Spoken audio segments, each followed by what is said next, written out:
بسم اللہ الرحمن الرحیم۔ آج کی ویڈیو میں ہم جانیں گے جانوروں میں شراکت یعنی قربانی میں بڑے جانور میں کتنے لوگ شریک ہو سکتے ہیں۔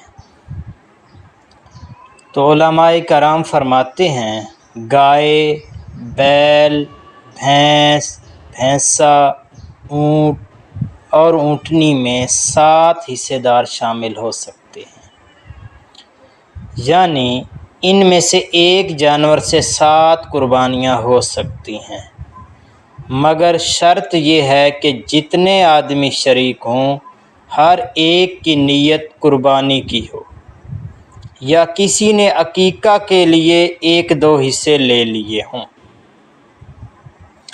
چونکہ عقیقہ میں بھی اللہ ہی کے لیے خون بہایا جاتا ہے، اس لیے عقیقہ کا حصہ قربانی کے جانور میں شامل کیا جا سکتا ہے۔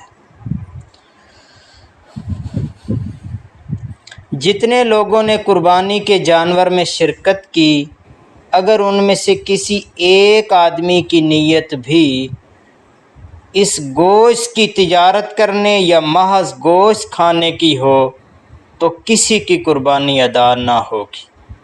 اور اگر گائے، بھینس، اونٹ میں 7 حصوں سے کم حصے کر لیے، مثلاً 6 حصے کر کے 6 آدمیوں نے ایک حصہ لے لیا، یا 5 آدمیوں نے 5 حصے کر کے ایک حصہ لے لیا، تب بھی قربانی درست ہو جائے گی، بشرطے کہ کسی کا حصہ 7ویں حصے سے کم نہ ہو۔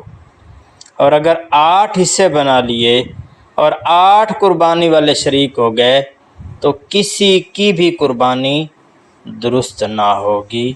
واللہ اعلم بالصواب۔